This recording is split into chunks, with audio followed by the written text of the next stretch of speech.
been quite a while since I've done a video.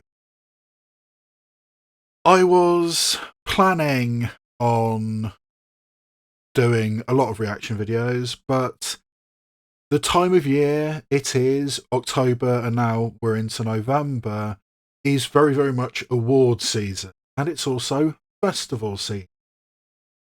So I've been doing a lot of administrative work, keeping up to date with all the films I feel I need to see for my Oscar preview show. And also, there's a couple of film festivals I watched an awful lot of films at. I saw a lot of films for the touring programme of the London Film Festival over in Bristol, and I also actually went to London for a day to watch a couple of films at the London Film Festival. And my hometown film Bath Festival was also on. So I've been watching and recording about for my audio podcast all the films I saw at those festivals. So I just have not had time to record a video. And what video I would be recording has also been changing. I mean, initially I wanted to do a reaction video to Cassandro, the film about the queer luchador available on Amazon Prime. Then a film came out on Amazon Prime called Totally Killer, and I thought, oh, that looks cool. I bet that's a kind of film that would get an audience if I did a reaction to it. So that went to the top of the list. I also kind of want to do a reaction to the Disney Plus film here in the UK, although it's Hulu in the States, No One Will Save You, which seems to be a one-person horror sci-fi starring Caitlin Dever. And that's a whole list of things that I'm really, really interested in. So I might want to do a reaction to that as well, if I have the time. But just before, or a couple of days before, I sat down, right, I finished all my festival stuff, I need to do another video. A Haunting in Venice finally became available on home media. So, yeah, that is now the video that I am doing. Because I did a reaction video to the trailer for A Haunting in Venice, saying, what the hell is Kenneth Branagh doing? He's messing this up completely. And the responses, the comments I had on that video, a lot of them were saying, when are you doing a reaction to the full film? When are you doing a reaction to the full film? So there seems to be a market for it, particularly on my channel. So now I'm going to be doing a reaction video to Kenneth Branagh's latest Poirot adaptation, A Haunting in Venice. And before I go any further, I should say that, as you would expect, I am going to be spoiling the film A Haunting in Venice. Afterwards, once we've processed the film we get, I'm also going to be spoiling, or my intention is to talk about and to spoil the original book, Hallowe'en Party, because there's so many changes that Kenneth Branagh seems to have made that I want to explain to you what the book is and how it compares to the film. So I'm planning to do that after the reaction video, and I'm also going to be spoiling another Branagh Christie adaptation, Death on the Nile, because there is a point to be made about a specific scene in Death on the Nile. So I am going to be playing a little pre-prepared video about Death on the Nile as well. So there will be spoilers for the films A Haunting in Venice and Death on the Nile, and the books Hallowe'en Party and A Death on the Nile. So just be warned going forward. But yeah, there does seem to have been a lot of changes, and I did talk about a lot of them in my reactions to the trailer. But a quick recap in case you haven't seen that or need a reminder. So many things have been changed. A Haunting in Venice seems to be a supernatural mystery, which is something Agatha Christie was never interested in. She actively fought against anything supernatural. She was very much about realism. And yet, A Haunting in Venice seems to be a supernatural story. And looking at the cast list, significant things have been changed. The character that Michelle Yeoh is playing in A Haunting in Venice, in the original story Hallowe'en Party, she's a 13-year-old girl. The character that Jamie Dornan is playing, the name of the character is dead before the start of the book Hallowe'en Party. But he also seems to be filling another function, another male character, who, yes, is in the book, but he isn't a doctor as Jamie Dornan seems to be in the film. And neither of these men that have been amalgamated into Jamie Dornan character have a son, which apparently they do in this film, A Haunting in Venice, and that film Jude Hill, reuniting the cast of Belfast. That little boy is the brother of the 13-year-old girl who Michelle Yeoh plays. So a lot of stuff has happened. And also, only going on the trailer, the character that Camille Cottin is playing is not physically present in the book Hallowe'en Party. She is only referenced in the book Hallowe'en Party, yet she appears to be a part of the cast list in this adaptation. So, yeah, a lot of stuff has been changed, but the fundamental thing that I had an objection to in the trailer for A Haunting in Venice is the way that Ariadne Oliver was portrayed. In this film, and the trailer that I've already seen, Ariadne Oliver is being played by Tina Fey, and she seems to be played not only as an American, which I suppose we have to live with, but as a very capable, very competent, witty person, or that seems to be the characterization from the trailer. But that's not who Ariadne Oliver is. Ariadne Oliver in the books, and she's in, I think, 6 Agatha Christie books in total. Ariadne Oliver is a character who is a deliberate avatar, an author insert for Agatha Christie herself. A somewhat flamboyant, somewhat chaotic woman whose mind is always going 1,000 miles an hour, just blurts out ideas for mystery novels, can't help but think, look at that bit, I can use that in a mystery, look at that bit, I can use that in a mystery. That kind of thing. She's always eating apples as well, which is apparently something that Agatha Christie did.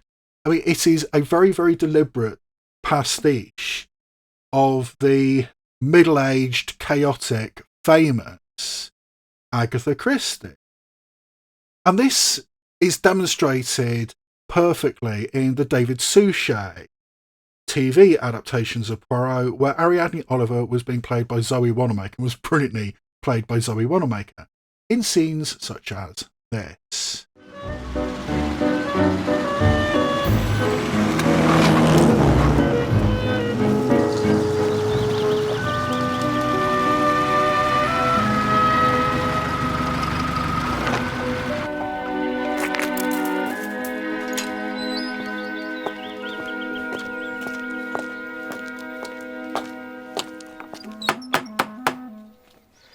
How are you, Poirot?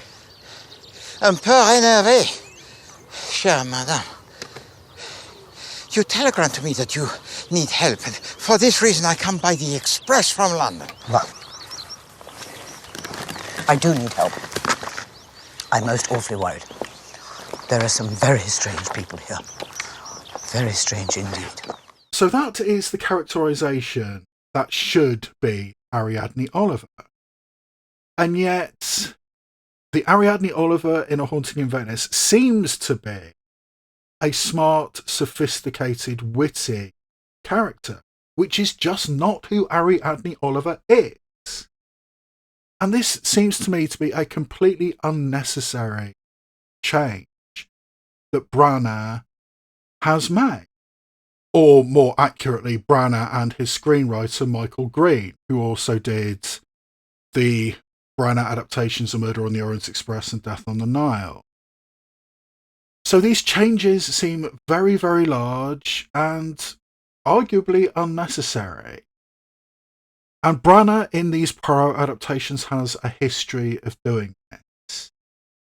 And I do want to give you a demonstration of that. So here is a little thing I've prepared about one particular scene in Death on the Nile, and the way that Branagh adapted it in a completely unnecessary and convoluted way.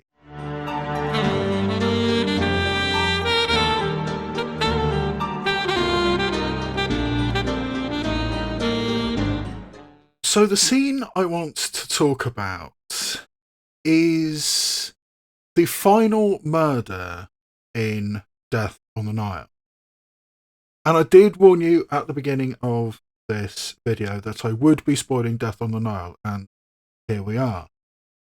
This is the third murder in Death on the Nile, and it is the one which finally makes things click for Hercule Poirot.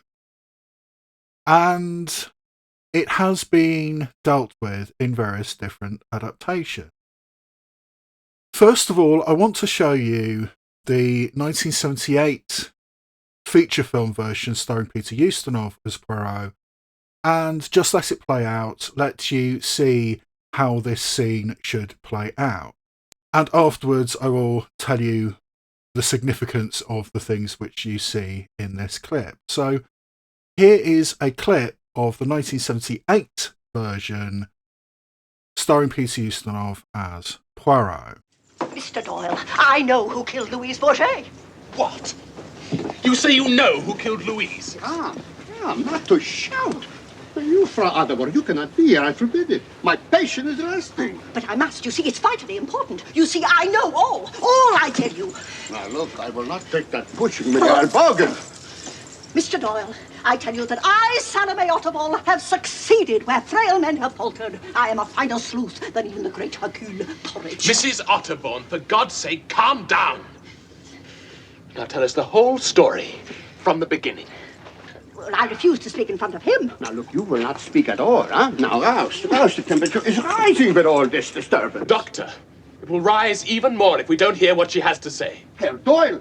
We are talking about the murderer of my wife. Oh, yeah. Yeah, all right. You can say 3 minuten, that's 3 minutes. Yeah.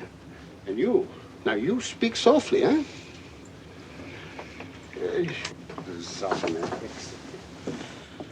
Odious little man. Madam, do I understand that you have evidence to show who killed Mrs. Doyle? You do, and I have. You will agree, will you not, that whoever killed Louise Bourget also killed Lynette Doyle? That is quite possible. Well, I saw who killed Louise Bourget with my own eyes.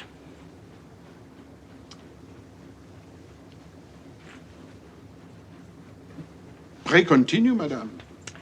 I happened to be in the stern of the boat talking to one of the crew, who was showing me a most intriguing sight. A buffalo and a camel yoked together, tilling the soil.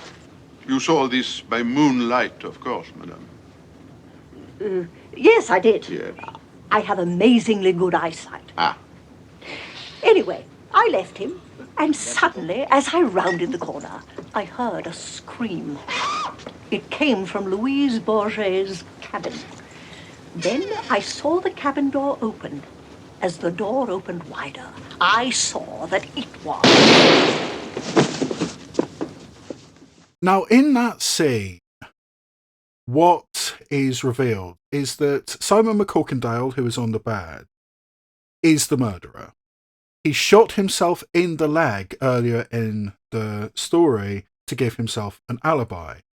And when Salome Otterbourne, this flamboyant romance author played brilliantly by Angela Lansbury, comes in saying, "I know who did it," he shouts, "You know who killed my wife?"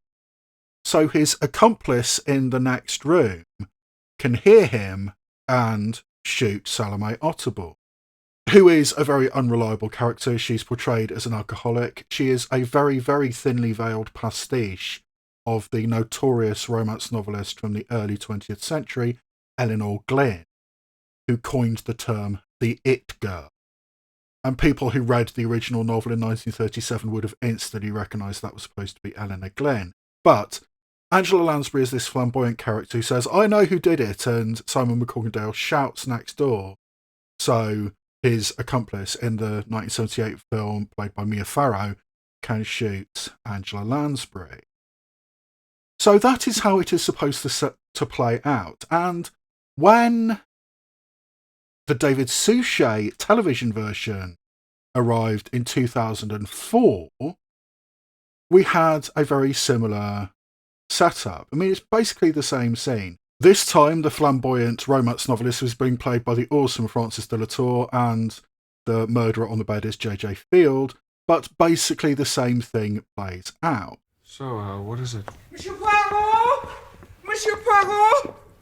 Oh, Monsieur Poirot, I must speak with you. Excuse me. I have vital information. I know who killed Lynette Doyle. What? Yes, and I have evidence to prove it. Oh, s'il vous plaît, madame. Merci. I saw the person with my own eyes. You saw the person who killed my wife? It was just before lunch. I had an arrangement with one of the ship's personnel to get me something I needed. We were to meet on the lower deck. I saw someone knock on the maid's door and go inside. Yes? Yes! But who was it? Oh, didn't I say? It was... So that is how the scene is supposed to function. And you can see, whether you know it or not, you can see the little bits that need to happen in order for this final murder to take place. That's not how Kenneth Branagh does it. And there are several things which are changed. For one thing, the victim has changed in Kenneth Branagh's version of Death on the Nile. That character, Salome Otterbourne, is not a flamboyant romance novelist who is supposed to be Eleanor Glynn. In the Kenneth Branagh version, she's a jazz singer, played by Sophie Okonedo, who not only is not a chaotic figure, she's actually very capable, and as well as surviving to the end of the film, the final scene suggests some kind of romance, or at least romantic interest, between Poirot and Salome Otterbourne, to the extent that Poirot's even shaved off his moustache. So that, in my opinion, is wrong on several different levels. So that's one thing that Kenneth Branagh majorly changed for no reason, making Salome Otterbourne not only survive but be a potential romantic interest. The victim they do use is Book, as played in Kenneth Branagh's film by Tom Bateman, who is a character left over from Murder on the Orient Express. And for some reason, I think they needed to connect not only Poirot to Orient Express and Nile, but also have Book show up as well, which makes absolutely no sense. And they also changed the motivations of this scene, and this is actually a change I don't have an issue with, because there's a subplot in Death of the Nile about a stolen necklace. And in the book, and in other adaptations of Death on the Nile, it's somebody else who steals this necklace. And in the Branagh version, it's Book, as played by Tom Bateman, and honestly, I don't have an issue with that. Compressing minor characters, compressing subplots together, getting as little noise as possible. I do not have an issue with that. But the fact that this is done so Book can be the victim is an issue. And it's also staged in a very, very strange way. One thing, they changed the location of this scene. It no longer takes place in the murderer's bedroom. It takes place in the lounge. So the murderer, in this case played by Armie Hammer, which is an issue in the modern era, and Russell Brand is also in this version, but Armie Hammer is the murderer. And he has been shot in the leg. So they move him from his bedroom to the lounge in order for this conversation to take place. For no good reason. There's no reason why Armie Hammer should be there. I mean, this is how the beginning of this scene plays out. As I have allowed affection to color the clarity of my thoughts in your investigation, I must ask you to remain as witness to this interview. So the only reason that Armie Hammer is there, as far as I can see, is because he needs to be. They don't need to shift him from his sick bed to this lounge in order for the witness to be murdered. And it's not even like Armie Hammer even shouts particularly loudly for his accomplice, in this case Emma Mackey, to come and shoot the witness. You knew she had been killed before all of us, but instead of calling for help, you took the necklace.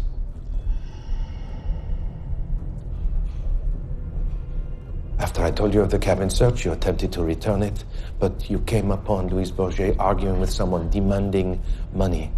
You saw her throat cut. You saw her murdered. You know who killed Louise? But you could not say no without admitting you stole, so you hid it in your mother's room, believing that she would catch no blame.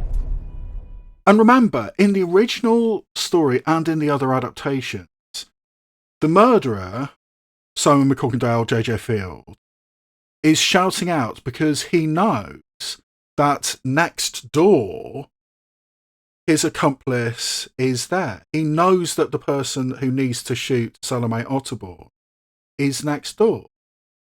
In the Branagh version, he has no guarantee of where Emma Mackey is. So why is he shouting out? And he's not even shouting very loudly. This scene just does not work. Kenneth Branagh made really weird decisions for no good reason, and he made it so much more convoluted than it needed to be. He didn't need to move Armie Hammer. The fact that he did move Armie Hammer means that there's no guarantee that Emma Mackey will hear him if he shouts out. Armie Hammer didn't shout out very loud, and the victim has changed, which, again, I don't have a serious problem with, but it's just all the other stuff that Kenneth Branagh did. So Kenneth Branagh has a history of making weird and unnecessary changes to his adaptations of Hercule Poirot. And even before I've seen A Haunting in Venice, just from the trailer and just from looking at the cast list, I can see that major changes have been made. So I am going to try and watch A Haunting in Venice on its own terms. But I am fully aware that this is very, very different from the supposed source novel Hallowe'en Party. And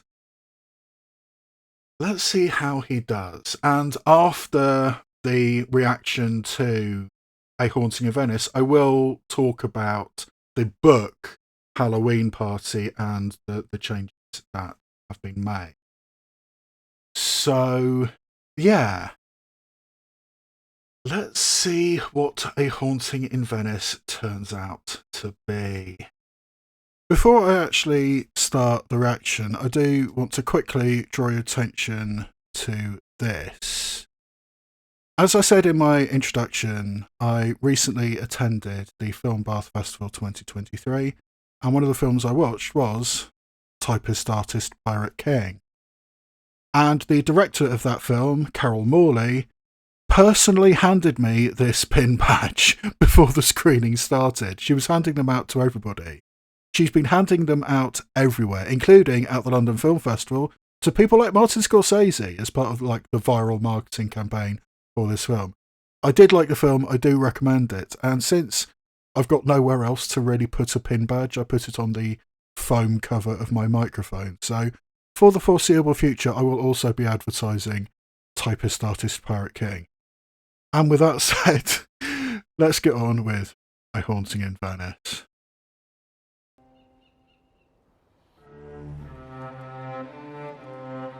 Is that St Mark's Square? Or it's supposed to be St Mark's Square. Did go on holiday to Venice once, when I was much younger. Very cool. Yeah, that's a very low angle. I think they didn't actually film in St Mark's Square for the bottom.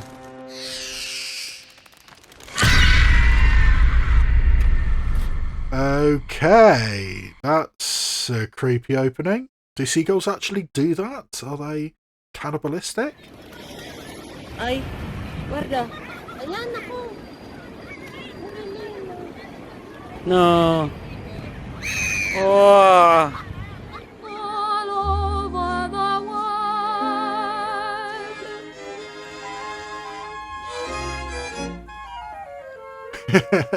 Poirot the horticulturalist.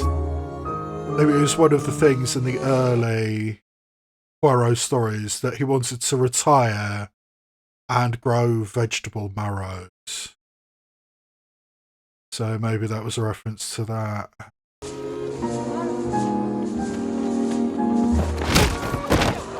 What did they tell you? Touch him again, and I keep your hand. Excuse me, sir. Okay. Poirot needs a bodyguard. Just dump him in the canal.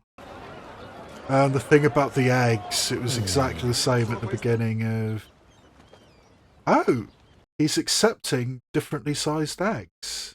But yeah, I mean, that's a thing with the eggs of exactly the same size. So I should give you this. Were... Authores. Oh, that was an apple. Okay. Hello, young man. Is your mother at home? Yeah, eggs of the same size was in the beginning of Death on the Nile, I think. One of them.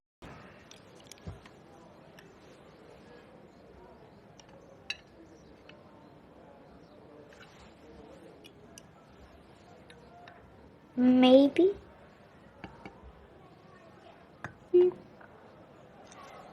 I blame the chicken. You know me, apples only till supper.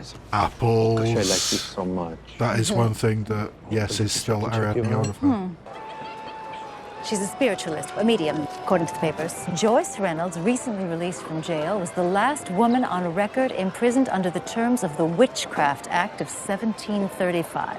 I've seen a million Actually, of these so-called psychics. that Each one a is... flim-flam fake. Then there's that one. That is actually inspired by or based on a real incident. In 1944, a woman named Helen Duncan was prosecuted under the 1735 Witchcraft Act at the Old Bailey in London because during the war she was doing seances. I mean, rise of spiritualism after the First World War and continued into the Second World War with people, you know, I can't mourn my dead soldiers abroad. So she was holding seances and she said during one of her seances that this particular ship has sunk, and the Admiralty immediately pricked up their ears because that hadn't been publicly announced yet. And suddenly this medium's a security breach. So she was prosecuted in 1944 under the 1735 Witchcraft Act at the Old Bailey and was the last person in history, in British history, to be prosecuted as a witch. Helen Duncan, real life woman. So that's clearly what Michael Green and Kenneth Branagh have sprinkled into this story. So yeah, interesting little detail. Tricks. I am the smartest person I ever met, and I can't figure it out, so I came to the second. I need Detective Poirot to yeah, I mean, that balloon, kind or of God help me, I will end up a believer. Self-confidence and, you know, the no-nonsense attitude is just not Ariadne Oliver. And the fact she's an American, which again, we kind of have to live with in a Hollywood movie nowadays. That is actually a pretty cool image with the plague masks as gondoliers. Some say the children are still hiding in this palazzo, and they want more children to join them. So you be careful, for they want revenge on the doctors and nurses who left them here to die. Watch out for the mark of the children's vendetta. Okay, this is an outright horror movie. I mean, there's so many sort of scary orphanage stories. I mean, like Al Orfanayo was J.A. Bayona, I think. The others to a certain degree. Oh, Devil's Backbone. I'm sure I'm forgetting some, but yeah. Haunted orphanages. I'll definitely part of it. Oh, of course, somebody's reading Poe. Leopold? Oh, there's There's Jude an Hill. actual literal party and you're hiding in a book. I thought you might play with other children for once. Games are frivolous. The Halloween calls for horror stories. Don't you think so, Miss Olga?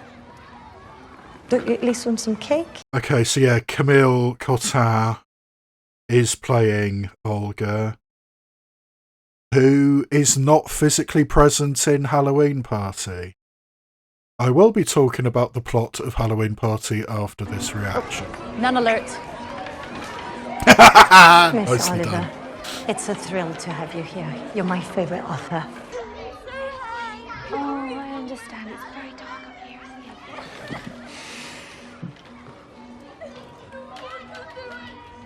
This is our hostess. Really weird. The soprano angles, Rowan maybe, Drake. for not A particularly good diva's reasons. life of glamour.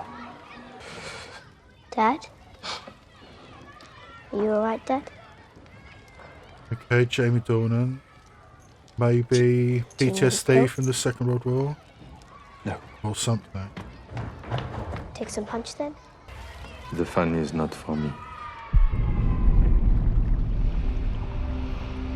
Okay, again, really nice, really creepy image, but I'm just glad for not it. Poirot.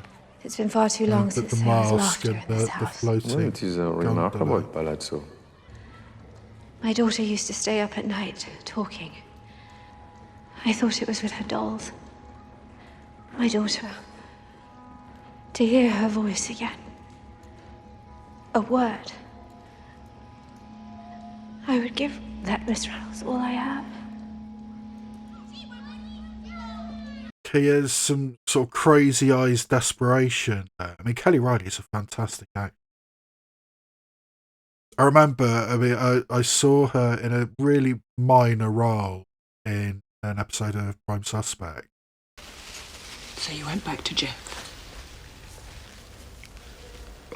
I thought he wanted me. He called me a slag. He kept laughing and sneering. He said he'd only done it with me to get at my mother. I wanted to kill him. It's like, who the fuck is that? She's great. And I've seen her in other things since. Sherlock Holmes, the Guy Ritchie Sherlock Holmes.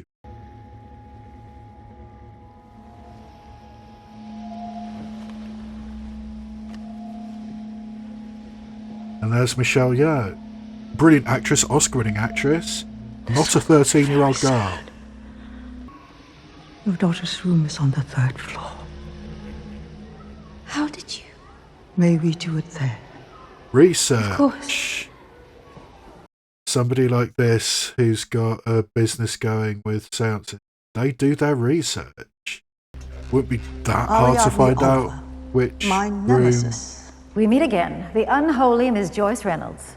The press coined the that dead one. girl is. But Not yeah, sure if I like here we have Bonsoir, kind of like madame. I a must Doyle say Houdini that, thing I going expected on, someone seemingly. more. Dramatic, ridiculous.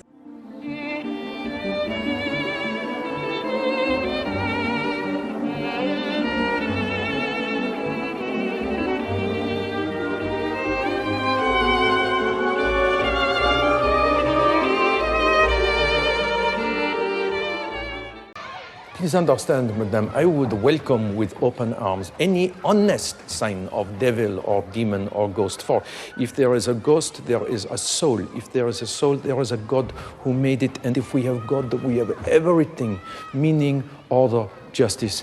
But I have seen too much of the world. Countless crimes, 2 wars, the bitter evil of human indifference. And I conclude, no. No God, no ghosts.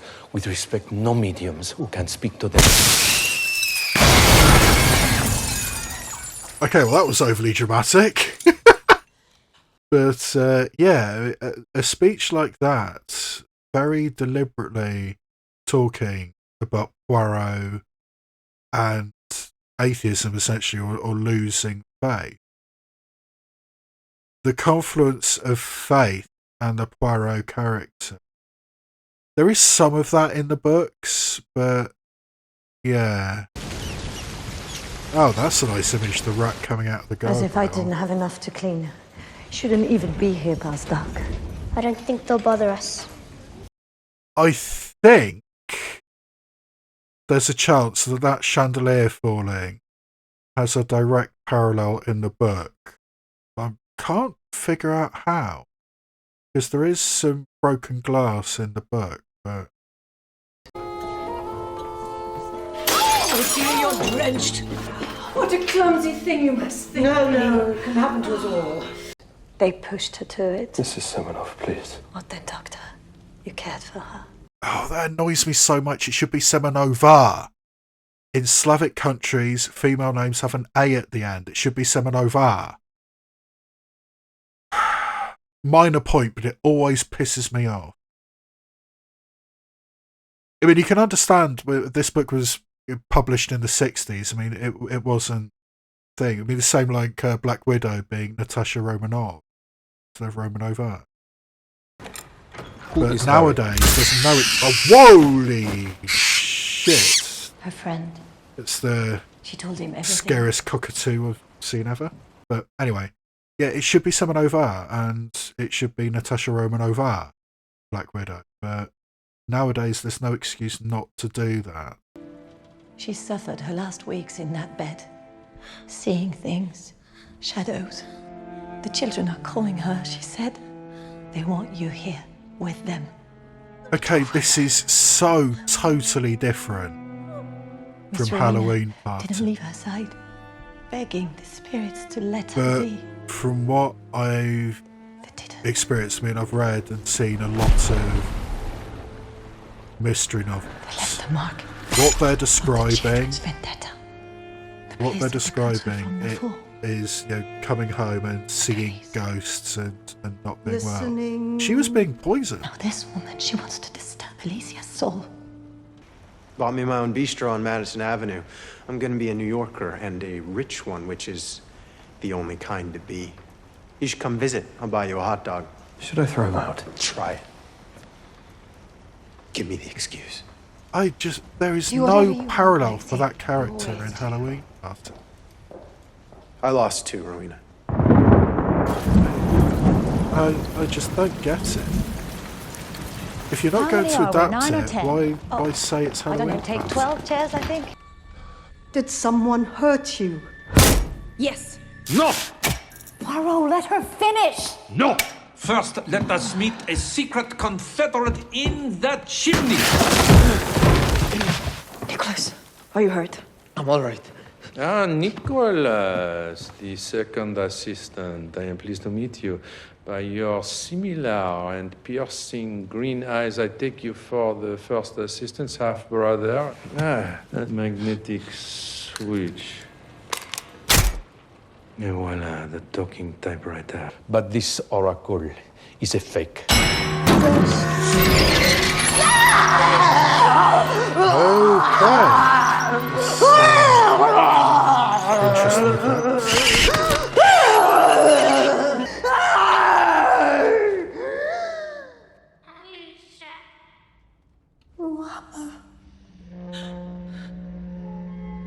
Well, that's the reason for a cockatoo, having the cockatoo say Alicia. Thirsty.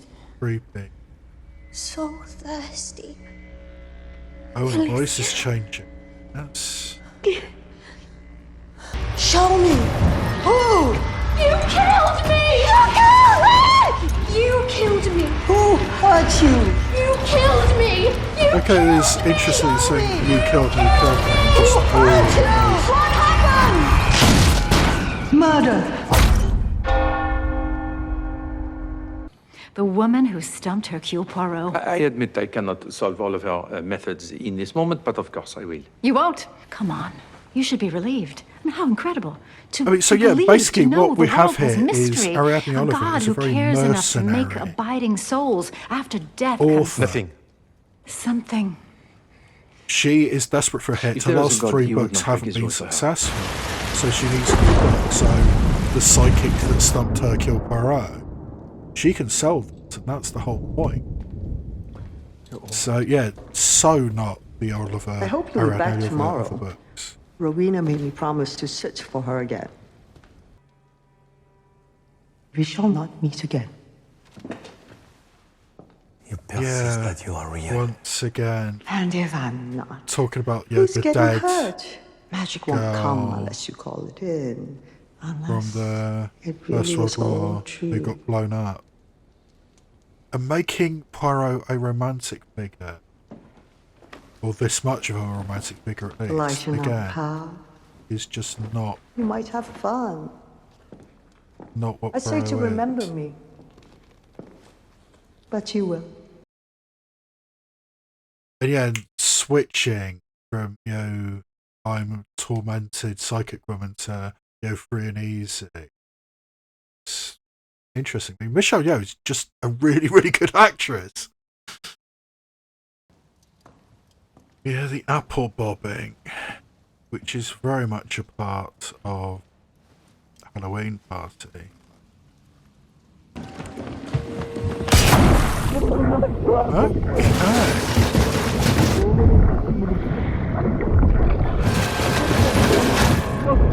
Having Poirot almost drown in the apple bobbing. It was her mask. Where is Miss Reynolds? Oh, misidentified or washing. Okay, that was an image. The shadow being impaled. Oh, and a hand through the chest. That's a lot. I thought my cupboards were bare. And I scrounged up some tea left from the party. Found your honey in the linen closet. A medium boasts of having a vision of murder. Now she is dead. One of you felt her eyes upon you, killed her, tried to kill me. No one shall leave this place until I know who. Okay, so this is a little bit Monsieur Gerard, stand here and watch the commissariat. You suspect the same Halloween Party. All the more reason to suspect you. They already killed tonight. I mean, saying that, I've seen a murder and then being killed yourself. I mean, that is the same as Halloween Party. But so far, that's basically the only thing that's the same as Halloween Party. If I may ask, what is directly above this balcony? The garden was our secret hideaway.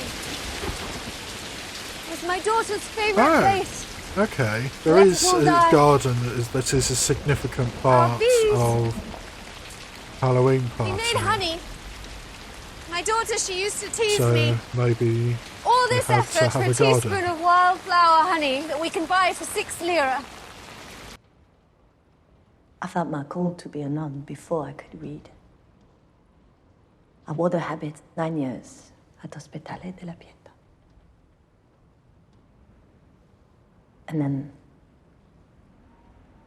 I met Mr. Seminov. He came to fix the roof. God sets challenges.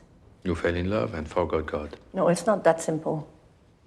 Okay, that's interesting. So I think that means she's an Italian nun who married an Eastern European, where in the original book she's from Czechoslovakia, as it's.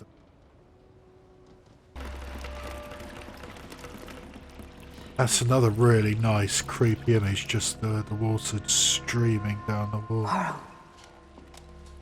mean, there is some very, very good, horror movie imagery here. And horror movie trope. Found the gates at the camp at Bergen-Belsen. Oh, God. Liberating. Nursing skeletons back to life.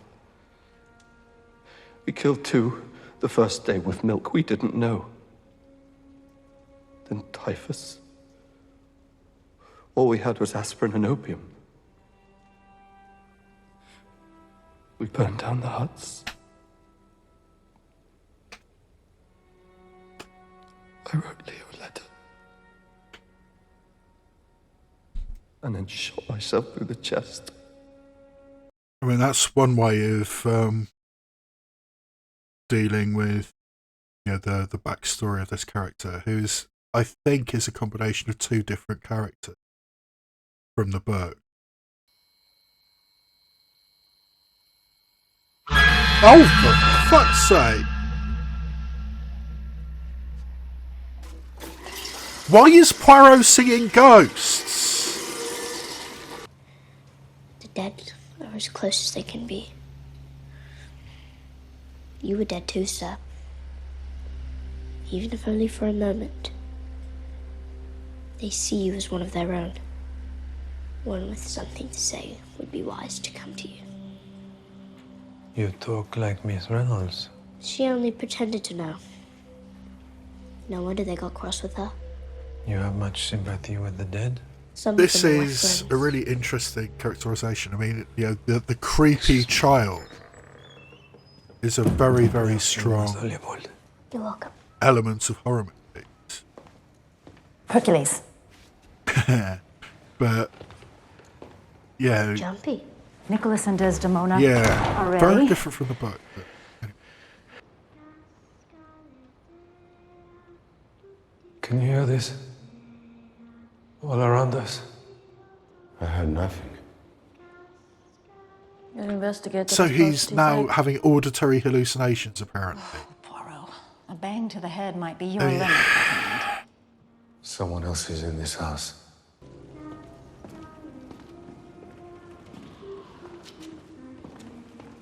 Yeah, again, that flipping camera, very ostentatious, and that fucking cockatoo again.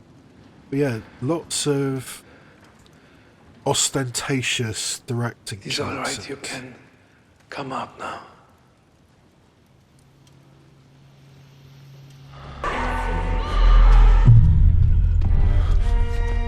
You heard that? Snorri come must be now. the pipes.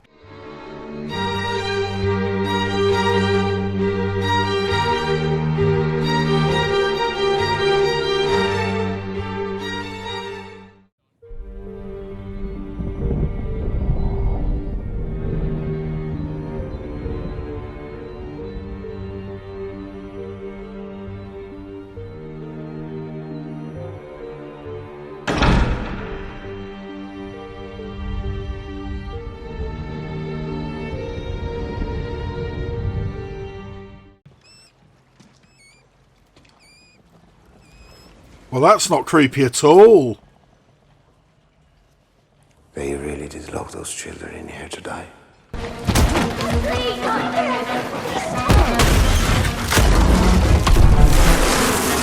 Oh, for fuck's sake, that's unnecessary. How long have those bees been there? Shit.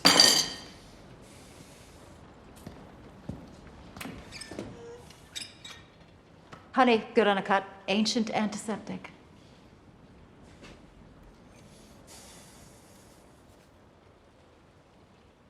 That's not wildflower. I can't place it. Ah.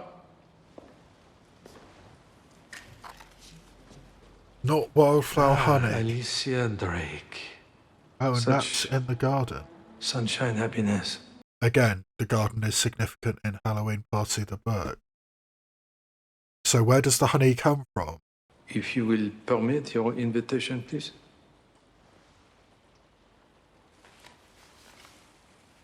Yeah, that's actually a good point. Miss Who Oliver? did invite him?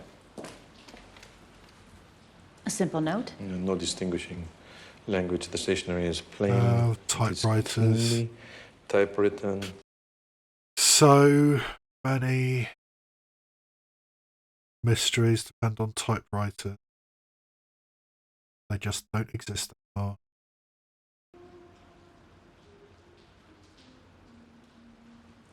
Oh, that's it. You're done. Let's go. What the hell is up with him? Is he being poisoned? Oh, hang on a minute. Yeah, didn't he have some honey earlier? It's the honey. How long have we known each other? The Canning Road Municipal Baths murder. I bullied my way into observing you as research for a book, wrote Poirot Thinly Veiled, they saw through it, and you got famous. infamous. Canning Road. That doesn't instantly sound familiar, but I'll have to look that one up. In a flat in London, the telephone bell rang. The owner of the flat, Hercule Poirot, stirred in his chair. Disappointment attacked him. He knew before he answered it what it meant. His friend Solly, with whom he had been going to spend the evening, reviving their never-ending controversy about the real culprit in the Canning Road Municipal Baths murder, was about to say that he could not come. You knew precisely where to find the hidden telephone. The case was such a spectacle. The family deserved their privacy. But you were the policeman on duty when Alicia Drake was found dead. Yes. Of course he was. I pulled her from the water. Because you were in league. The authoress and the bodyguard working with the medium in the cahoot. Feigning disdain. Conspiring to bring me to the seance to make me a fool. I'm very So this is details of Alicia Drake's life and death, completely provided by the policeman who was different present at her Oliver. death. An incredibly Details of manipulative me, provided not by divination, character, but by letter from you. Fame for the medium, a percentage to you, your literary standing restored. The woman who stumped Hercule Poirot, not Joyce Reynolds, but Ariadne Oliver. I mean, she does have the skills to create the mystery, create the environment. Won't you forgive me? Apparently only God can forgive. All right. This just really, really okay. Right. If this is what the story of A Haunting in Venice is, I am now massively, massively pissed off. Because if this whole thing has been set up by Ariadne Oliver in league with the medium and the bodyguard, that is just not who Ariadne Oliver is. I mean, like I said at the beginning, it'd be both in the introduction to this and in the trailer reaction. Ariadne Oliver is an author insert. She is a very, very thinly veiled version of Agatha Christie. So to make her this manipulative character who will do absolutely anything to get back on top. I mean, her last 3 books haven't been a success. I know, let's create this elaborate conspiracy to, stump Hercule Poirot and work off that. Why? Why do that to Ariadne Oliver? She's a great character. I mean, both in the books and in the Zoe Wanamaker version in the Suchet Poirots.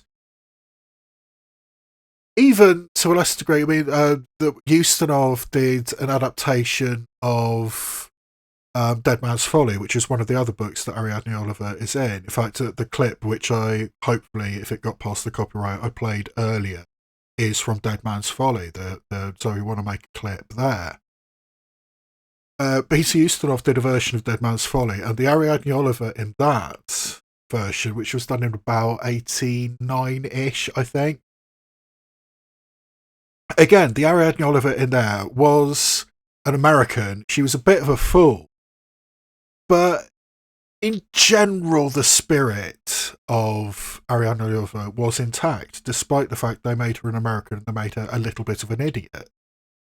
I'm not sure I've said it on these, but I've been on record in the past saying that the Peter Ustinov version of Hercule Poirot, I love the character. I mean, Peter Ustinov is a great actor. It was a great actor. But his version of Poirot isn't necessarily the Poirot from the books, but I do like the version. But for me, Suchet is Poirot. And Albert Finney was a very, very underrated Poirot as well on the old Murder on the Orient Express. But the Ariadne Oliver in the Ustinov version of Dead Man's Folly is not quite right, but is in the general spirit, in the general vicinity of the actual Ariadne Oliver. This Tina Fey version? Fuck no!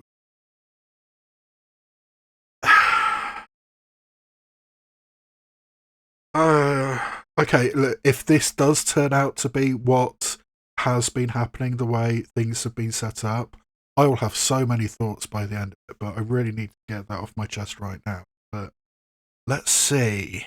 What's happened? What's wrong with him?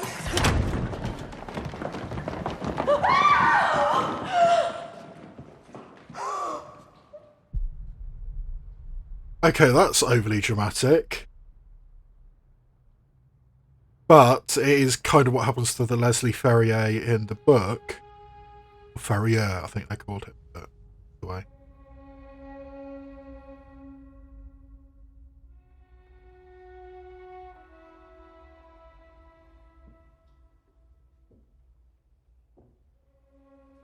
Jude Hill's really, really good at this. And again, the characterization in the film is very, very different to the book. But what Jude Hill is doing is really impressive. Nothing human could have done this. It is only for us to prove that these apparent impossibilities are in reality not such. Come on, leave him.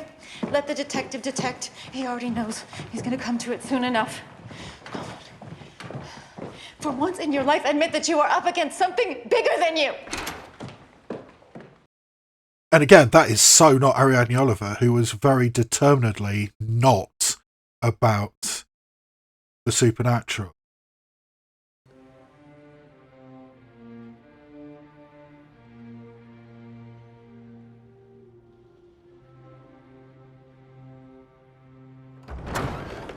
Oh yeah, of course he's been seeing the ghost of the little girl.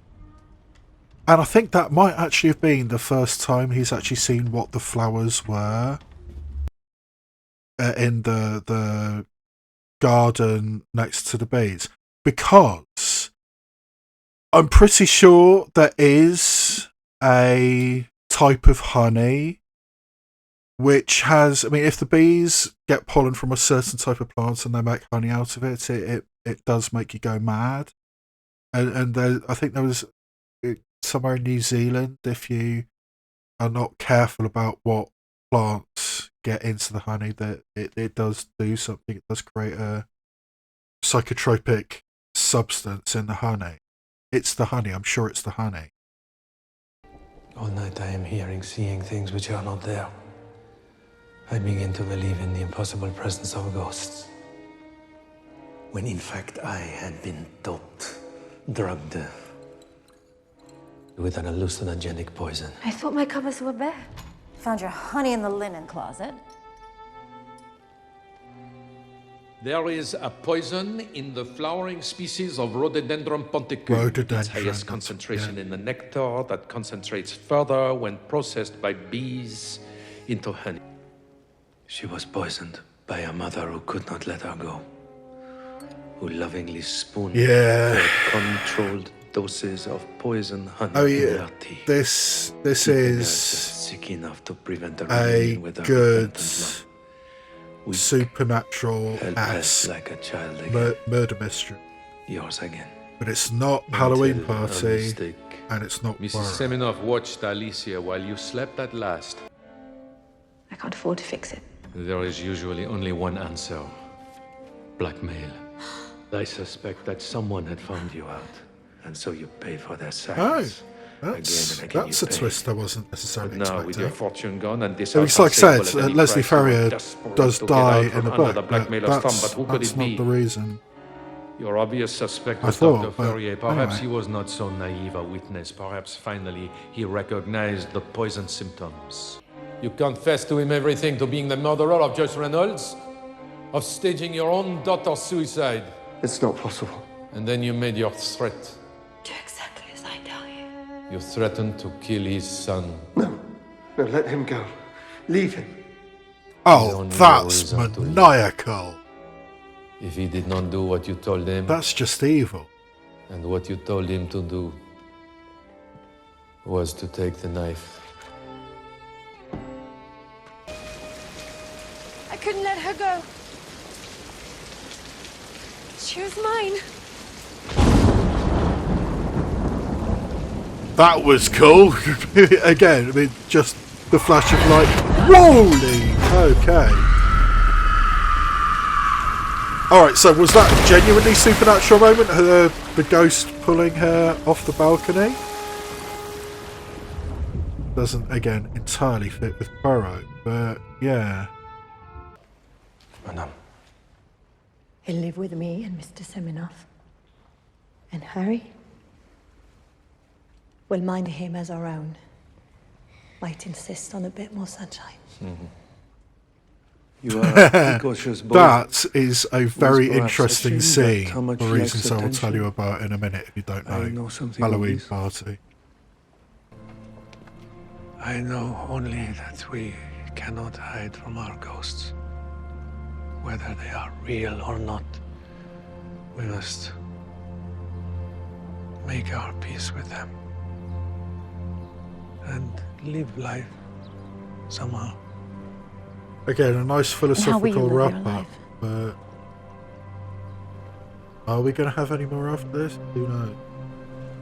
Hope not. I mean, if they're going to mess around this much with the book, I mean, admittedly not one of Christie's best regarded, not one of Poirot's most famous cases, but if they're going to mess up this story this much...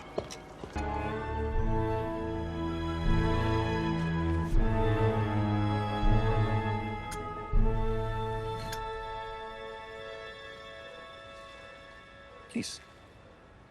When the lights go on again, all over the world, And reconnecting with his passion for life, I guess. are home again. Don't think that's an actual case, but it sounds like, yeah, pretty standard plot.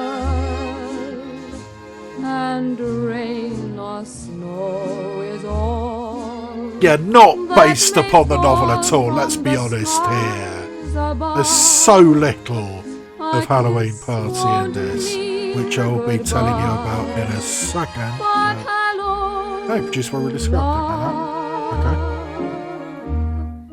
When the lights go on again.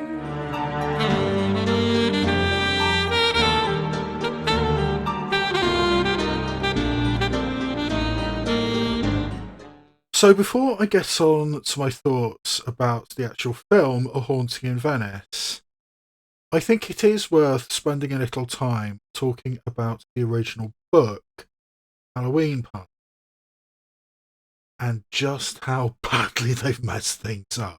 Because there's so many changes in this, they may as well not have said it was inspired by Halloween Party at all. So in the original novel, Joyce Reynolds is a 13-year-old girl, not a medium. And she, at a Halloween party, trying to impress the guest of honour, Ariadne Oliver, says, I saw a murder once. I mean, obviously it was a while ago, so I didn't know what I was seeing. But now I'm 13, I realised I saw a murder once. And everybody dismisses her and just thinks, oh, you're just showing off, you're just a liar.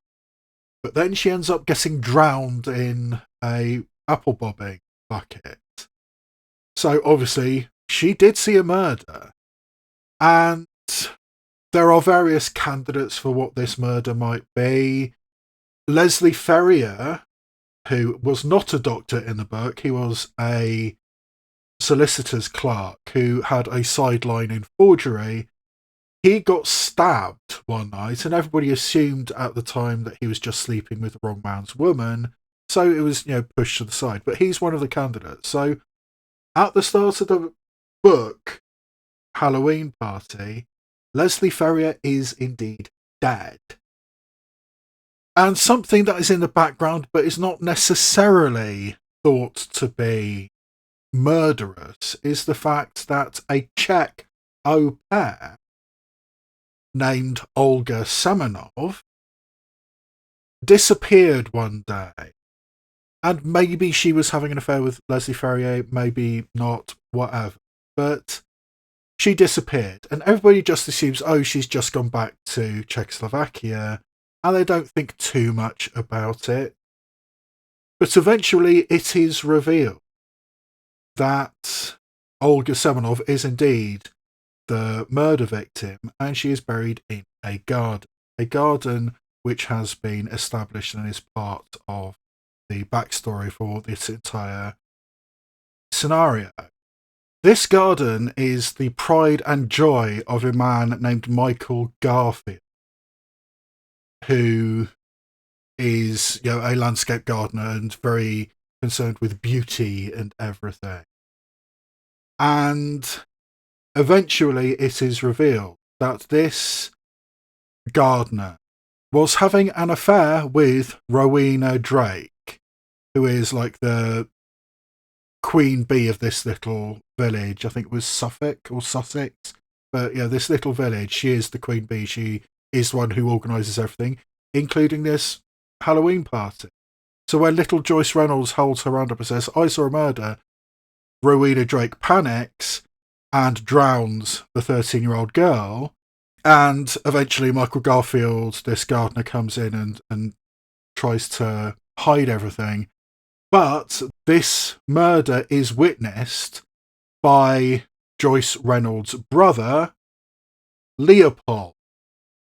And eventually Leopold tries to blackmail Rowena Drake, and Leopold ends up dead at the hands of... Actually, I think Michael Garfield kills him, but Rowena Drake and Michael Garfield are in it together. And eventually the case is solved with the help of a couple of teenage boys named Nicholas and Desmond, who have made it into this film as Desdemona and Nicholas. But yeah, that little scene with Camille Cottin and Jude Hill standing next to each other saying, "I'm going to take care of him now." The reason I laughed is because those two characters, they're both dead by the end of Halloween Party. So here they're alive and they're apparently going to live together. Okay. So yeah, I mean, how do you get from a 13-year-old girl saying, "I witnessed the murder," and then Poirot and Ariadne Oliver have to figure out, I mean, there are 4 potential murders that could have been what was witnessed by this young girl. And they don't even consider, for the longest time, this Czech au pair, Olga, because they all think she's gone home. But Olga was witnessed being carried away and buried in this garden. So, yeah, how do you get from that to this story of Mad Honey and a opera singer who is desperately trying to cling on to her daughter? How can you call this Halloween Party? Because the plot lines are just so different. But yeah, I mean, I will try to keep my opinions about the actual film a little bit separate from the source material, but suffice it to say that this is so different from the supposed source material, they may as well not even have bothered. That's my basic opinion on the contrast between A Haunting in Venice and the book Halloween. But now, let's try and give the film a decent shout.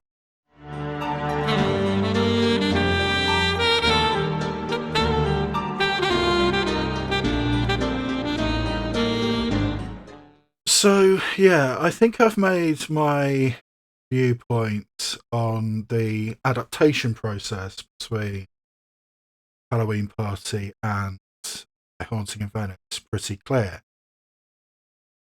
But as an individual experience, I think A Haunting in Venice is pretty good. It does have interesting angles it takes. It does have a clever and unusual mechanism for death. Yeah, I mean, it does have interesting elements. It's just not Poirot, and it's not Halloween Party, and it's certainly not Ariadne Oliver. Of all of the things in this film, that is the thing that pisses me off the most. I made my reaction video to the trailer for A Haunting in Venice largely because of what I saw of Tina Fey in the trailer for A Haunting in Venice. I was thinking, that's not Ariadne Oliver. But I didn't realise just how bad it was going to get. Because I can live with making Ariadne Oliver an American. I mean, as I said, the Peter Ustinov version of Dead Man's Folly had an American Ariadne Oliver, and it was okay. Oh, no, I'm upstairs autographing my new book, Hatchet's Blood and a Parakeet. Parakeet? Have you read it? No. Well, then I'll give you a copy, autographed. Come over here. You know, I was going to call you. Oh? You see, I'm doing a murder hunt. A murder hunt? Yes, it's like a treasure hunt, only the players look for clues to a murder that I have devised. But surely you of all people don't need my help in your fictitious creation. Oh, no. I should say not. I've had plenty of that. That's part of the problem. More and more, I feel that something is wrong. Gene Stapleton did a decent job of being Ariadne Oliver in that adaptation. I mean, it's not very close to what's in the book, but I think it's in the general spirit, and fine. But this Ariadne Oliver, the manipulative, calculating person who will do absolutely anything, including exploit her friend, Hercule Poirot, for the sake of her next book, that's not Ariadne Oliver. It was so much worse than I thought it was going to be. Ariadne Oliver is a character I have a certain amount of affection for. Appearing in all those Poirot novels, I think she's in 6 Poirot novels. She was also in the standalone novel, The Pale Horse. So Ariadne Oliver is wound deep into the mythology of the later works of Agatha Christie. By the time Agatha Christie was a public persona, everybody knew that she was, this dotty, middle-aged woman who loved apple.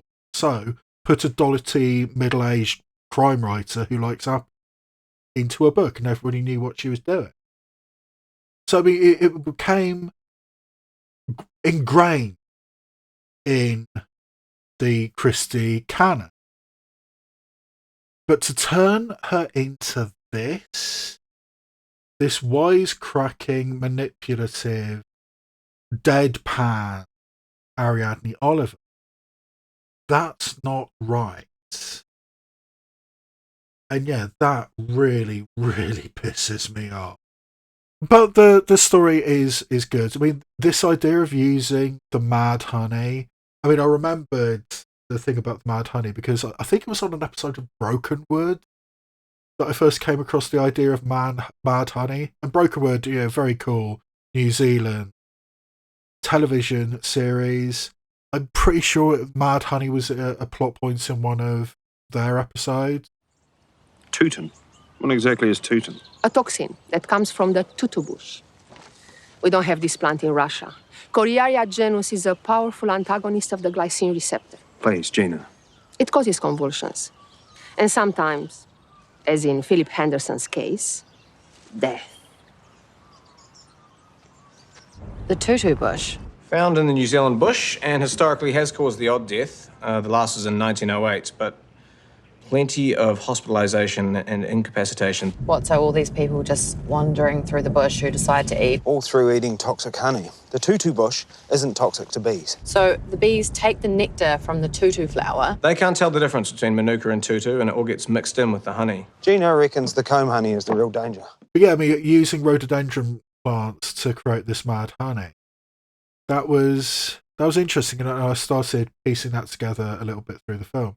But making that the point of it, and making this ancient king Mithridates, who apparently used Mad Honey to wipe out an entire legion of opposing Roman soldiers under Pompey, and that character being part of this Mozart opera, which I'm honestly not familiar with at all, but Mithridates Re di Ponto is apparently Mozart's very first opera, and the fact that Kelly Reilly is an opera singer who was a part of that. And I don't think the incident with the Mad Honey is in the actual opera after a very quick search on Google, but the fact that you would do research into Mithridates and find out this story about the Mad Honey, and that would inspire you to poison your own daughter in what is essentially a case of Munchausen's by proxy.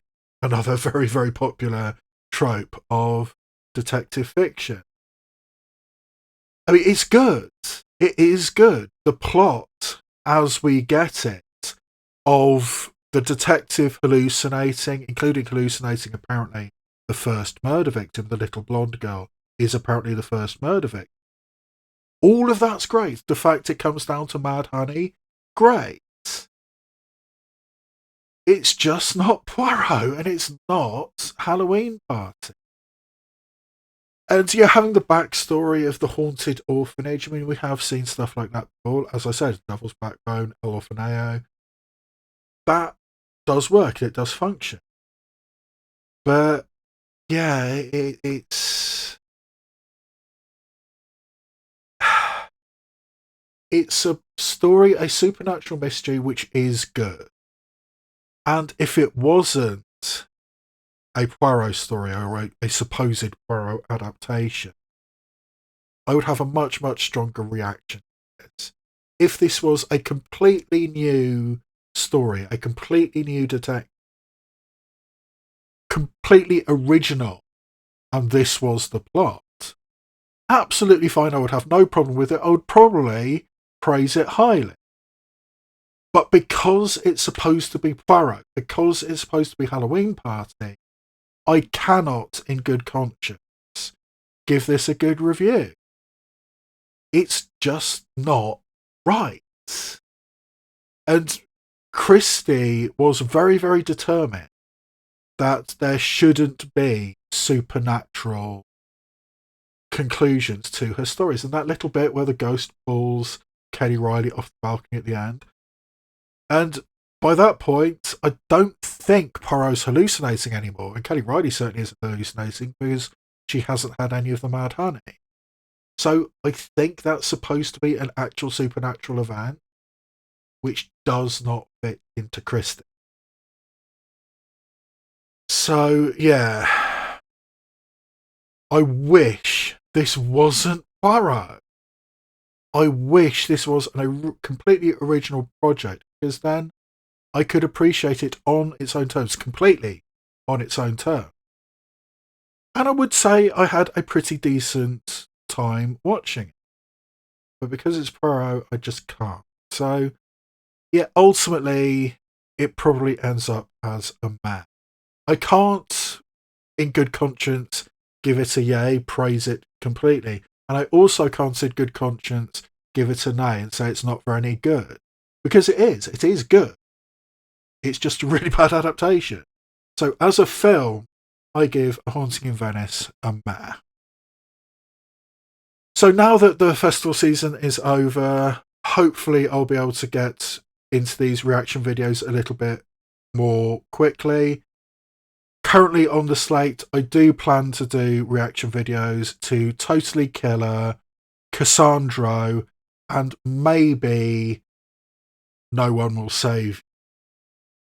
Possibly. And in the new year, I'm planning, hopefully, to do reaction videos to the wrestling biopic, The Iron Claw, and also do one of my comparison videos to the two different versions of The Colour Purple, Steven Spielberg's original and the new musical, which is due out in the new year. So those are some of the things which hopefully will be coming up on this reaction channel. But until then, this is where I sign off. And all that remains for me to say is this has been a product of the Yay, Nay or Meh channel.